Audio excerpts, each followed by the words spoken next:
Hello guys, welcome back to the study. This is Dheeraj Kumar. अभी हम बात करेंगे कोस्ट गार्ड नाविक जीडी के स्टेज 2 के बारे में। ठीक है भाई, यहाँ पे पहली बात तो समझो असेसमेंट टेस्ट क्या होता है। देखो, एयरफोर्स के अंदर होता था ना आपका एडेप्टेबिलिटी टेस्ट। ठीक है, ये बोलने में थोड़ा सा अटपटा है। हम लोग एडेप्टेबिलिटी टेस्ट को कभी कभार कुछ भी बोल सकते हैं, कोई प्रॉब्लम नहीं।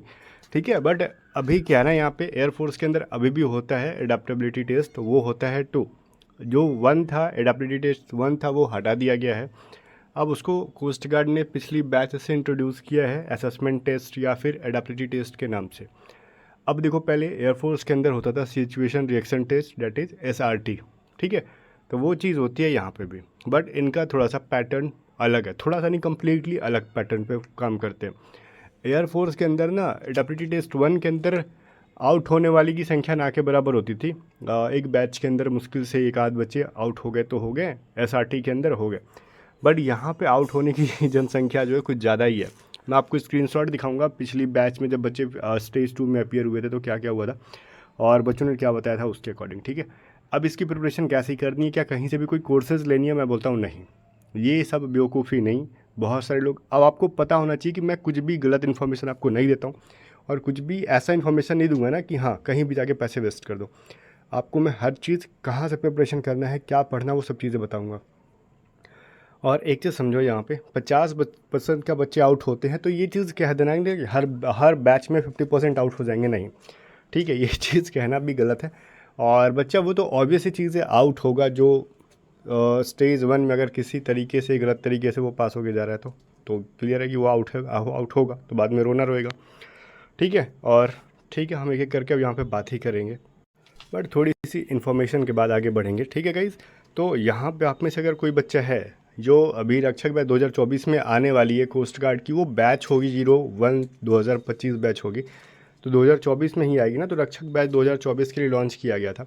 ये पूरे साल आप इस बैच से प्रिपरेशन कर सकते हो, चाहे आप GD एग्ज़ाम की प्रिपरेशन देना चाहते हो आगे, या फिर DB एग्ज़ाम की देना चाहते हो, या फिर आप यांत्रिकी देना चाहते हो, या फिर आप अगर इस बैच में हो तो ऑब्वियस चीज़ है आपका एडेप्टिबिलिटी टेस्ट की भी प्रिपरेशन इसमें ऑटोमेटिकली आपकी हो जाएगी। बिकॉज जस्ट एडेप्टिबिलिटी टेस्ट के अंदर क्या होता है मैं आगे समझाऊंगा। ठीक है, तो इस बैच के अंदर क्या मिलेगा आपको, सेक्शन 1 की कंप्लीट रिकॉर्डेड बैच मिलेगी हर सब्जेक्ट की, और साथ में आपको सेक्शन 1 की और GD की भी टेस्ट सीरीज़ मिल जाएगी। आपको सेक्शन 1 2 दोनों की GD की भी टेस्ट सीरीज़ मिलती है इस बैच के अंदर। एंड इसके अंदर हमारी जो टॉप 500 सीरीज़ की PDF आती है वो भी आपको इसके अंदर मिल जाती है। तो इस बैच को ज्वाइन करके प्रिपरेशन करना स्टार्ट कर दो अगर कोई बच्चा अगली भर्ती को टारगेट कर रहा है तो। ठीक है, तो आपको क्या करना है, इसके लिए आप डिस्क्रिप्शन में दिया गया है लिंक, आपको A to Z study app का डाउनलोड करो, लॉगिन करो और रक्षक बैच को ज्वाइन करके प्रिपरेशन स्टार्ट कर दो। अगर किसी को पेमेंट वगैरह करने नहीं आ रहा है, नहीं समझ में आ रहा है आप कैसे यूज़ करना है, तो व्हाट्सअप करके पूछ सकते हो। 7279047787 पे व्हाट्सअप करो। कॉल मत करना, कॉल नहीं लगेगा क्योंकि कितनों का कॉल अटेंड किया जाए पॉसिबल नहीं है। व्हाट्सअप करो, आपको कंप्लीट डिटेल दे दी जाएगी किस तरीके से पेमेंट करना है वगैरह वगैरह चीज़ें, और आप प्रिपरेशन को अभी से स्टार्ट कर दो। ठीक है, अब हम चलते हैं अपने स्टेज 2 एग्ज़ाम के ऊपर। मेरी पुरानी वीडियो देखो, मैंने एक वीडियो बनाई थी इसी के ऊपर। ठीक है, पहले, बहुत पहले, 3-4 महीना पहले, पिछली बैच के लिए, वो बताई थी एडेप्टिबिलिटी टेस्ट क्या होता है, जिसको हम असेसमेंट टेस्ट के नाम से जानते हैं कोस्ट गार्ड के अंदर। तो खैर उसी में बच्चे ने कमेंट करके डिटेल में बता दिया था कि देखो सर आप ये चीज़ें आती है। और जब देखो एडेप्टिबिलिटी टेस्ट जब इंट्रोड्यूस हुआ था ना, तो इसके बारे में कुछ भी सिलेबस नहीं पता था किसी को, पूरे यूट्यूब पे गलत इन्फॉर्मेशन दिया जा रहा था। मैं एक सिंगल यूट्यूबर था जिसने आपको कंप्लीट डिटेल में आपको बताया था कि एडेप्टिबिलिटी टेस्ट के अंदर या फिर असेसमेंट टेस्ट के अंदर वो लोग क्या पूछेंगे। हाँ, मैंने ये नहीं बोला था ना कि कितने क्वेश्चन पूछेंगे, बट मैंने एग्जैक्टली सिलेबस बता दिया था कि आपको क्या क्या पढ़ के जाना चाहिए, और जो उसने फॉलो किया था जिसने, वो पास भी हुआ था। तो ये चीज़ आपको पता होना चाहिए। ठीक है, और ये बच्चा भी वही था पास होने वाले में से। देखो, इन्होंने बताया था सर मेरा आज भुवनेश्वर में है, मतलब बहुत पहले का है। तो इसमें देखो एक चीज़ बताता हूँ, जब आप फेज़ 2 में जाओगे, दैट इज स्टेज 2 के अंदर जाओगे, तो पहले आपका एडेप्टिबिलिटी टेस्ट होगा ना, जो, या फिर हम इसको असेसमेंट टेस्ट ही कहते हैं, वो आपका OMR पेपर के ऊपर होगा। ठीक है, कोई कंप्यूटर वगैरह नहीं मिलने वाला, आपका OMR पेपर के ऊपर होगा। दोस्तों, OMR पेपर पे अगर आपने एग्ज़ाम कभी नहीं दिया है तो आप दुकान से जाओ, 2-4 OMR पेज या फिर एक कॉपी आता है OMR का, उस पर कुछ प्रैक्टिस कर लो, किसी भी चीज़ की प्रैक्टिस कर लो, लाइक एक मॉक टेस्ट लगा लो आप ऑफलाइन। बस OMR के जो सर्कल्स होते हैं उनको कलर करना आना चाहिए आपको, बाहर ना निकालो, मतलब थोड़ी सी हैबिट हो जाएगी। टाइम वहाँ पे लिमिट होता है। एडेप्टिबिलिटी टेस्ट के अंदर ना, या फिर असेसमेंट टेस्ट के अंदर आपको 2 पार्ट में बांटा जाता है। पहला होगा सिचुएशन रिएक्शन टेस्ट, दूसरा होगा आपका लाइक सेक्शन 1 में जो टेस्ट होता था ना वो वाला टेस्ट। ठीक है, सेक्शन 1 के अंदर क्या होता था मैं बताऊंगा। इसमें 2 पेपर्स होते हैं आपके। एसआरटी के अंदर आपको कुल मिला के देखो 38 क्वेश्चंस मिलेंगे, ध्यान से सुनना। 38 क्वेश्चन मिलेंगे आपको, पूरे 20 मिनट दिए जाएंगे और कहा जाएगा आप आंसर कर दो। आपका सबसे पहला काम क्या होना चाहिए और सबसे आखिरी काम क्या होना चाहिए कि आपको मतलब नहीं है उसमें से सिचुएशन रिएक्शन टेस्ट के अंदर क्या सही है क्या गलत है, ज़्यादा लॉजिक नहीं लगाना। क्वेश्चन पढ़ो, ऑप्शन पढ़ो, जो आपको फर्स्ट टाइम पे लगता है ना कि ये चीज़ मैं कर सकता हूँ, ये चीज़ मेरे को सही लग रहा है, उसको आंसर कर देना। बिकॉज सिचुएशन रिएक्शन टेस्ट के अंदर कुछ भी गलत नहीं होता, ठीक है। अगर आप ऑफिसर रैंक पे जाते हो तो इसमें ऐसा माना जाता है कि हर ऑप्शंस के अलग अलग क्या होते हैं, मार्क होते हैं, ठीक है, ऐसा बताया जाता है। बट एग्जैक्टली क्या सीन है ऐसा कुछ भी नहीं है, ठीक है। मैं आपको बता रहा हूँ कि ऐसा नहीं है।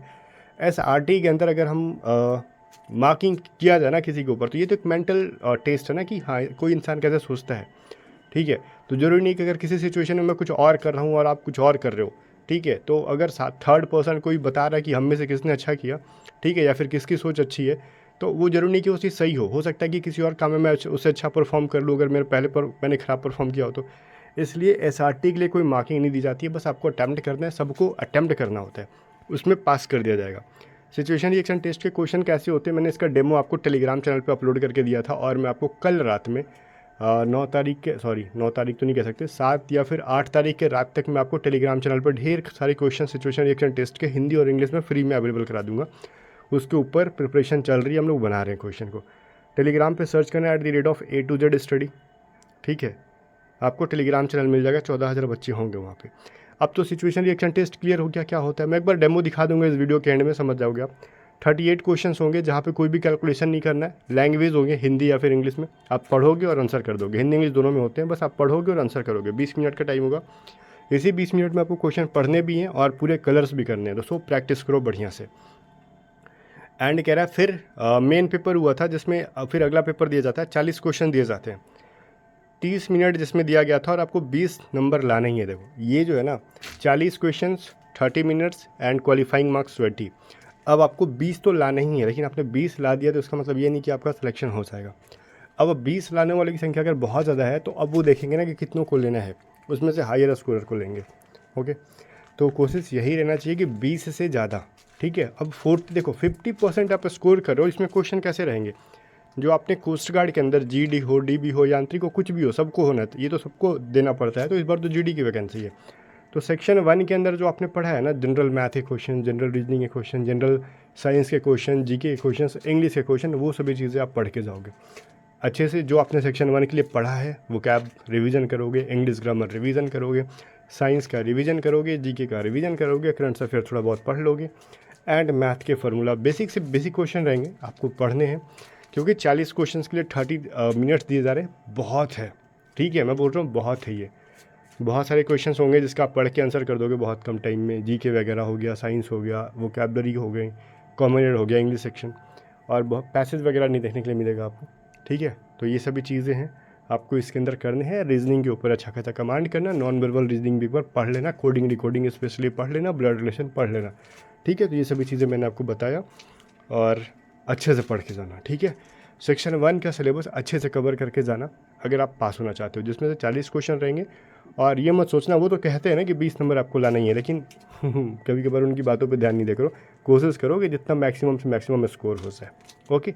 हो सकता है कि आप 40 में 40 सही कर लो, 30 सही कर लो, 35 सही कर लो, 20 से कम करोगे तो आप एवं छट गए, ठीक है। क्योंकि कभी कभार क्या होता है ना कि अगर आपने 40 में से आप 30 अटैम्प्ट कर रहे हो तो ज़रूरी नहीं कि आपने सब सही अटैम्प्ट कर लिया, हो सकता है 4-5 उसमें से गलत भी हो जाए, और इसकी कोई भी नेगेटिव मार्किंग नहीं होती है, ठीक है। तो ऐसा मत सोचना कि उन्होंने 20 कहा है तो हम 22 ही अटैम्प्ट करेंगे, 3-4 गलत हो गए तो ऐसे ही आप फेल हो जाओगे। कोई भी नेगेटिव मार्किंग नहीं होती है, दैट इज़ क्लियर। जब आपका एडेप्टिविटी टेस्ट या फिर असेसमेंट टेस्ट हो जाएगा देन आपका फिजिकल होगा, मेडिकल होगा, ठीक है। तो ये पूरा प्रोसेस कम से कम 2 दिन का होगा, तो 2 से 3 दिन का अरेंजमेंट आपको लेके जाना होगा। अब मैं आपको एसआरटी के ऊपर लेके चलता हूँ, एसआरटी के कैसे क्वेश्चन होते हैं। देखो इसको मैंने टेलीग्राम पे अपलोड कर रखा है, तो टेलीग्राम चैनल को अगर आप सब्सक्राइब किए होगे तो आपको मिल गया होगा, ठीक है। 14,000 बच्चे हैं वहाँ पे। क्वेश्चन इसमें से कुछ यूँ होंगे, अभी तो हमने हिंदी में अपलोड कर रखा है, बट रियल जब पीडीएफ बना के देंगे, ये तो डेमो था, तो हम आपको हिंदी की अलग पीडीएफ देंगे और इंग्लिश की अलग पीडीएफ देंगे, ठीक है। जिसमें कि आपका सिर्फ सिचुएशन रिएक्शन टेस्ट होगा, बाकी जो मेन पेपर होता है उसके कुछ हम लोग टेस्ट वगैरह बना के नहीं देंगे, ठीक है। क्योंकि वो तो सेक्शन 1 का पूरा सिलेबस होता है, तो उसका हम लोग क्या ही दे, आप सेक्शन 1 का पढ़ो, जो पढ़े हो पीडीएफ पढ़े हो, हमारे टॉप 500 और कहीं से मॉक लगाए, वो सभी चीज़ों को रीअटेम्प्ट करो, बस और कुछ नहीं। अब देखो सिचुएशन रिएक्शन टेस्ट का हमने फर्स्ट क्वेश्चन दिया था, जैसे मान लो आप अपने दोस्त के घर पर पार्टी में गए हो और अचानक आग लग जाती है, आप क्या करेंगे? ऑप्शन ए है भागकर अपनी जान बचाएंगे, ऑप्शन बी है दोस्तों को सुरक्षित स्थान पर ले जाएंगे, सी है आग बुझाने के लिए प्रयास करेंगे, डी है पुलिस और अग्निशमन विभाग को सूचित करेंगे। भाई देखो, अगर कोई इंसान ये कहे ना कि देखो ओवर स्मार्ट बन रहा है कि नहीं, हम तो सिर्फ और सिर्फ डी ऑप्शन को सही करेंगे कि पुलिस को और अग्निशमन विभाग को सूचित करेंगे। तो अब वो आग कैसा लगा है किसी को नहीं पता, क्वेश्चन से क्लियर नहीं हो रहा है। हम जितने देर में कॉल करेंगे वो आएगा, तब तक हम खड़ा होकर तमाशा देखेंगे। अब ये नहीं कहा ना कि बुला के हम खुद मदद भी करेंगे, नहीं, इसका मतलब आप खाली बुलाएंगे, बाकी कुछ नहीं करेंगे, तमाशा देखेंगे। तब तक हो सकता है कि बहुत सारे लोग मर जाएं या फिर इवन आप भी जल जाओ। तो उस सिचुएशन में आपका भागना सही है ना, कि हम खुद जिंदा रहेंगे तो बाकी तब दुनिया देखेंगे। या फिर आपको लग रहा है कि सिचुएशन कुछ और है, तो वहाँ पे दोस्त को सुरक्षित करने की कोशिश करेंगे अगर हम ठीक ठाक हैं तो। या फिर आग बुझाने, अगर कम आग है, ठीक है, तो सब मिल के आग बुझाएंगे। तो इसमें से कुछ भी गलत नहीं है, ठीक है। ये सब चीज़ें सिचुएशन पर डिपेंड करती है, सिचुएशन में आप कैसा रिएक्ट करते हो। और आप बड़े पोस्ट पे जब जाओगे देन ये चीज़ें बहुत ज़्यादा मैटर करती हैं। फ़िलहाल आपके एयरफोर्स एग्ज़ाम जो होते थे, XY, कोस्ट गार्ड, नाविक, GD, DB, आंतरिक, मतलब ये जो सीन है नाविक के लिए, तो इसमें आपके लिए बहुत मैटर नहीं करता सिचुएशन रिएक्शन टेस्ट। अगर बहुत ज़्यादा मैटर करता है ना, तो ये बहुत पहले से पूछ रहे होते। और इसके लिए कोई ये लोग मार्किंग स्कीम नहीं करते, ये कहते हैं कि आपको पूरा क्वेश्चन अटैम्प्ट करना है जस्ट, ठीक है, 38 आउट ऑफ 38 आपको अटैम्प्ट करना है, मतलब आंसर कर देने हैं, ठीक है। उसमें भी छोड़ोगे तो फिर तो आपकी प्रॉब्लम है। ऐसे क्वेश्चन है। एंड अगला ये है, उसके बाद ये है, ऐसा करके बहुत सारे क्वेश्चन, 10 क्वेश्चन हमने दिए थे बस। और इसका कोई फिक्स नहीं होता। और देखो, कहने वाले ऐसा कहते हैं ना कि अगर ABCD है ना उसमें से, तो एक क्वेश्चन के लिए 1 नंबर मिलता है, जो उससे थोड़ा सा कम वैल्यूएबल है उसके लिए 0.5 मिलता है, उससे जो कम वैल्यूएबल है उसके लिए जो फर्स्ट से सेकंड जो है कम वैल्यूएबल उसके लिए 0.75 मिलता है, उससे कम वैल्यू जो है उसकी 0.5, और उससे भी कम है जो 0.25। तो मैं इस चीज़ को नहीं मानता हूँ। आप रिलैक्स रहो, मैं जो बता रहा हूँ उसको फॉलो करो, बस अटेम्प्ट कर लेना पूरा, ठीक है। और इसके अलावा आपको मैं फिर से बोल दूं, अगर आपने हमारी टॉप 500 सीरीज़ की PDF पहले से बाई कर रखी है, रिलैक्स, उसी PDF को प्रिपरेशन करो, रिवीजन करो, अब मत खरीदना कहीं से कुछ भी।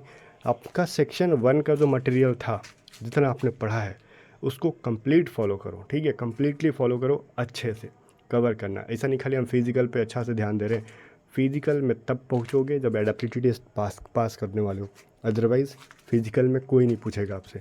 तो फिज़िकल करो। अब पूरा दिन तो दोपहर में रनिंग नहीं करोगे, फिज़िकल करो, आके रेस्ट करो, रेस्ट करने के बाद दिन के 3-4 घंटे रिवीजन पे भी ध्यान दो, ठीक है। इससे एक फ़ायदा है कि आने वाले अपकमिंग एग्ज़ाम्स में भी आपकी पढ़ाई की जो लय है, कंसिस्टेंसी है, वो चीज़ें ख़राब नहीं होगी, बनी रहेगी। और वैसे भी आपका स्टेज 2 में तो ये तो रिक्वायरमेंट है भी इसकी, ठीक है। बाकी गाइस मिलते हैं नेक्स्ट वीडियो में, तब तक के लिए बाय बाय। वीडियो को लाइक करके शेयर कर देना और स्टडी को सब्सक्राइब कर लेना।